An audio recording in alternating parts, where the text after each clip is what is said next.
was true. I mean, I remember bringing that up on the show. I remember you bringing that up on the show and getting a lot of pushback from some people on the left who felt like it was a fear-mongering tactic, but it really wasn't. I mean, look, fear-mongering is utilized in politics all the time. I totally acknowledge that.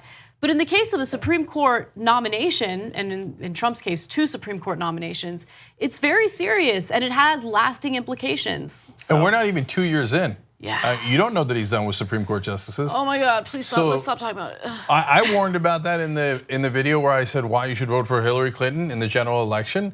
And sorry, but I gotta say it, I was right again, right? Yeah. And it's a really, really serious matter. But we come at it from a totally different perspective. We're not in the corporatist camp. They're like, oh, Merrick Garland, what a nice center-right pick, but good enough. No, I hated the Merrick Garland pick. He had voted in favor of Citizens United. It was a terrible, terrible pick, right? But better than Neil Gorsuch. Yeah. And better than whoever this guy is going to be at 9 o'clock Eastern, right? All right, let's keep going. All right. Recent reports indicate that talks with US officials and North Korean officials are starting to deteriorate quite a bit. Now, Mike Pompeo has spent some time in North Korea speaking to North Korean officials, and some of the reporting indicates that North Korea is not happy with demands to denuclearize. Okay. So North Korean officials say that the US betrayed the spirit of last month's summit between Trump and Kim by making, quote, one-sided and robber-like demands on complete, verifiable, and irreversible denuclearization of North Korea. I told you guys, I mean, all you had to do was watch the reporting in North Korea, which of course is controlled by the state, which indicated that they were gonna get all of these concessions from the United States, and then maybe they would denuclearize. There was no real indication that North Korea was going to give the United States everything that it wanted. Can I just say 2 things about that? One is how untrustworthy North Korea leadership is. Yeah. And they have been throughout our entire lifetime. So none of this is surprising except to apparently Donald Trump, which we'll get to next. But they now say, North Korea does, it is accusing Washington of trying to unilaterally pressure the country into abandoning its nukes. Yeah, that was the whole point. So, and it's not unilateral. The whole point was you guys get together and we were clear, we want you to not have nukes. That's the whole point of the talks. And then North Korea comes out of the talks and goes, I can't believe they're gonna try to get us to stop having nukes. Well, what did you think it was about, right? Now, that brings us to the second point about Trump, where Trump came out of the summit and he announced that the returns of the remains of some of our fallen soldiers during the Korean War and the destruction of a missile facility that North Korea had already been completed or were in progress. Now, of course, you're not gonna be surprised to find out that neither one of those things is true. And Mike Pompeo now saying, no, they haven't returned any of the soldiers and they have not even taken out one brick from any facility. Yeah, they continued their nuclear program, which we reported on a couple weeks ago. Business as usual, nothing changed. By the way, even these concessions that North Korea is talking about are illusory. So look, the fallen soldiers' remains. Trump said, oh, the family, the parents, he said literally, specifically, the parents have been asking me for those returns. I did the math for you guys on one of the shows. The parents would be, at best, 108 years old of fallen soldiers in Korea.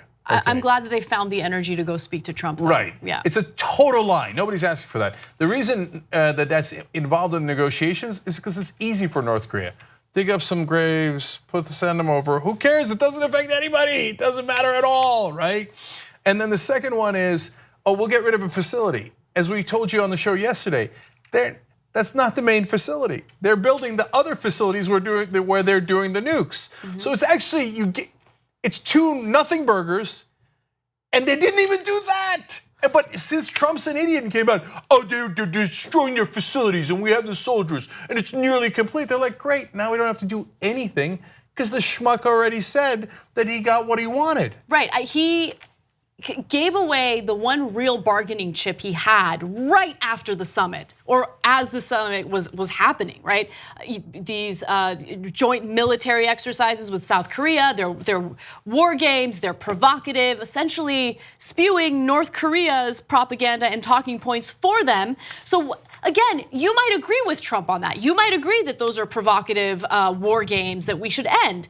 But at the end of the day, it is a bargaining chip, and you use that bargaining chip to get what you want from North Korea, which is denuclearization. And that is not how Trump handled it. Look, my concern was, while it's great that Trump is finally approaching this diplomatically, it could end even worse if they engage in these diplomatic talks and thin-skinned Trump doesn't get exactly what he wants, how he wants it, and then throws a temper tantrum. That is what I'm fearful about. Especially if he doesn't understand anything. So if he thought that they had promised complete denuclearization, which they hadn't, and today he's doing the tweets about, oh, we had a handshake. Most importantly, we had a handshake. Oh, no, that's not most important. That's the least important. You really think you can do international foreign diplomacy based on a handshake? What are you, a child? No, verifying that they're actually following through on their agreements is the most important thing, not your stupid tiny handshake. And you also have to couple that with a pinky promise, pinky swear. I know, right? Like, and no double jinx, okay? We have a child for a president. So see, he doesn't understand any of how to verify or do any of those things. If he finds out that they're actually not denuclearizing, he could go nuclear and go, oh, I can't believe it. They betrayed their promises. And then somebody's gonna tell him, no, Mr. President, they actually didn't promise that. You made a terrible deal. But they can't tell Trump that. Right. So God knows what happens next. So let me quote Politico here. They said the two sides have been struggling to specify what exactly denuclearization would entail and how it could be verified to the satisfaction of the United States. Of course, that's exactly what we told you. We said, look, the whole thing is, what does denuclearization mean and how do you verify it? But Trump came out and was like, we don't have to worry about any of that. Right. I got a handshake. I got a handshake. And if you're stupid, you go, well, I guess you got a handshake, right? But if you're a smart, rational person, you realize that devil's in the details and we got nothing.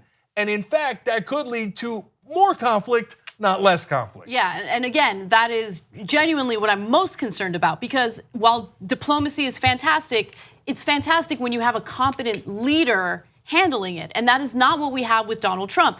Now, just to give you the exact tweet that Cenk keeps mentioning regarding the handshake, Donald Trump said the following: I have confidence that Kim Jong Un will honor the contract we signed, and even more importantly, our handshake. We agreed to the denuclearization of North Korea. China, on the other hand, may be exerting negative pressure on a deal because of our posture on Chinese trade. Hope not. Okay. Two things about this. First of all, his reliance on a stupid handshake is unreal. Okay, grow up, for God's sake, grow up. I say that after I made a goofy joke like that. Anyway, but the second part is equally important. Now, I have to admit to making a slight mistake here too, because Donald Trump has this so-called summit, then he starts these massive tariffs against China. And I thought for a second that, oh, I guess that he doesn't need China for the deal anymore, so that's why he's now moving on to the tariffs. Knucklehead. No, that would involve thinking one step ahead. Right. Of course Trump didn't think one step ahead. So what happened instead? He's like, okay, North Korea is done. Let's do the tariffs on China. And China, he might be right about the part where China's like, no deal then, right? And then he's like, oh my God, it turns out China's a big deal in North Korea. And they're mad about the tariffs. Why didn't anybody tell you? Everybody told you. Two easy ways to follow the Young Turks. One is hit the subscribe button down below. Then you're a TYT subscriber. And second is ring the bell. And when you do that on YouTube, you're notified of our videos.